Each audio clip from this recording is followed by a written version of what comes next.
season there, you'll love this. Right there. We made a decision early to go with Stan Winston Studios to design with us the Iron Man suits. That's going to be too kicky. Yeah. And that's too matty. I like the brush feeling. Yeah, this is kind of I'd like to say, gosh, everybody was just clamoring after us to do Iron Man, but the fact of the matter is that the minute we heard that Iron Man was being made, we went after it.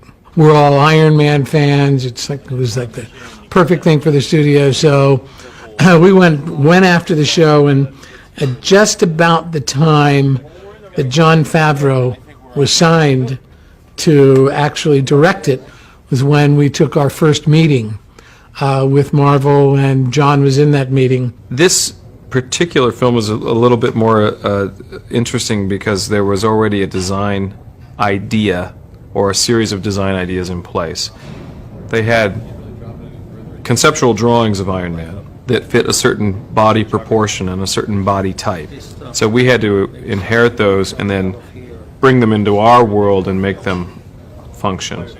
The big challenge was the fact that they hadn't cast anyone to be Iron Man. And here it is. Here's the final. And that's what we come to. Here it is. Yeah. That's what we get for the amount we have to spend. The journey you generally go through in the creation of a suit is you sit down with Stan Winston, his design team, our internal team, Favreau, the producers, and everyone starts with drawings and images, and you Photoshop, and you get to sort of a 2D drawing, like a color drawing that you can hang up. That then gets moved to a modeling stage, to a 3D model, so you see a quick time of a model that turns. Then that goes to a clay maker, and then you see the first clay made of it, and it's something tangible now that you can touch and you can spin. And we're convinced that a human head would actually fit in this thing, right? The ears are right up inside, right up against the... It's exciting. This is when you really get a sense of the movie coming together, when you start to see this. It's a bigger leap in some ways to go from an idea to this than to go from this to the actual movie. And then there's generally a maquette that's made, which is a miniature desktop model of it, and it might be only 2 feet tall. It's a work in progress, but it's coming along. That's great. Obviously, we don't have the wardrobe when we get with help. And then you wait, and you know the next step is the suit. And it's the full-size, shootable, physical suit that a person's going to get into. I've never made a movie of this size before or of this genre. I've always been a fan, but it's a daunting undertaking. The day I knew everything was going to be okay was the day that Robert Downey Jr. was attached to play Iron Man. That is gorgeous. What Kevin's going to do, and they're going to take a cast to your foot so that it's a very low relief strap. Stan Winston's reputation and Shane, the guys on that team, I've worked with them before. Every time you go into their shop, you go, oh my God, and they did that, and they did that, and AI, and this and that, and you see a history of films that I grew up on. The reason that I'm playing Tony Stark, the reason that I'm involved in Iron Man, the reason that I'm so excited is I'm crazy about movies. That's why I wanted to become an actor. That's like, I could cry watching Chud, Cannibalistic Humanoid Underground Dwellers. I buy into movies, I love it. I see The Fly, I don't care if that's Jeff Goldblum going, you know, I'm like, I'm in it. They're transporting, the fly's dying. I mean, I'm a sucker for this stuff. Again, I'm just thrilled to land another gig with you. That's cool. Me too, man. Yeah. The best thing I can tell you about me is ultimately I just don't do anything. Well, I'm sick. I'm out of here. All right. Later. Get a good night. Stan, thanks. Good to see you, Rob. Okay. I'll see you soon. I walk in like a fan because I say it humbly because I really don't do it. I did it when I started. Now I oversee it. Shane oversees it. Everybody. I just enjoy it. I come in and it's easy for me to say, wow, that's cool. Do more of that. You know, make sure my name is on the screen. How many gags are you doing?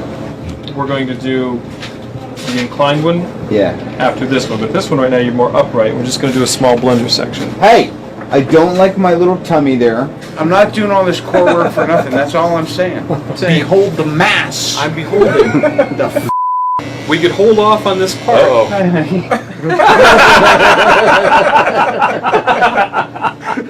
We are building a prototype while we're going. We've never built an Iron Man suit before. Dude, you're zooming in on my hammer right now, aren't you? He's up on the hammer. twisted parlor games going down here? And so you're given a launching gun, and then you have to hit the finish mark with the suit done. So it's not like we are ever able to kind of make one and then scrap it and make another one and make improvements and scrap that. We have to actually work it all out and deliver at the time we're supposed to. John, don't. Johnny. Faster!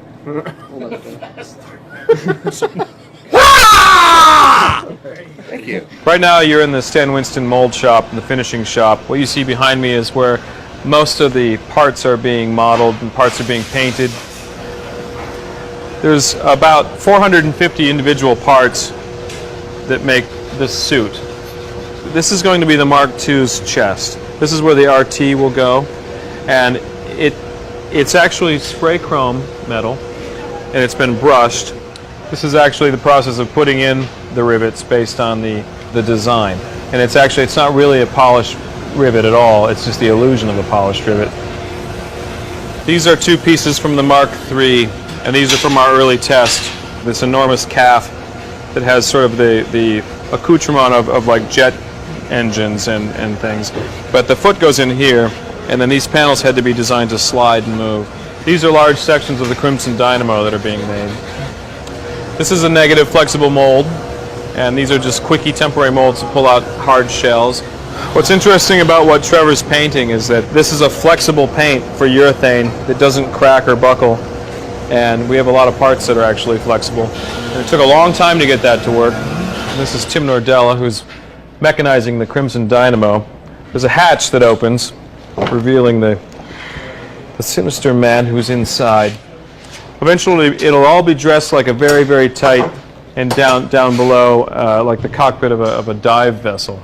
But right now, these are just the outer shells and sort of the escape hatch of this particular thing here. When you work with someone like Stan Winston's company, so far, this is John and my second film with them.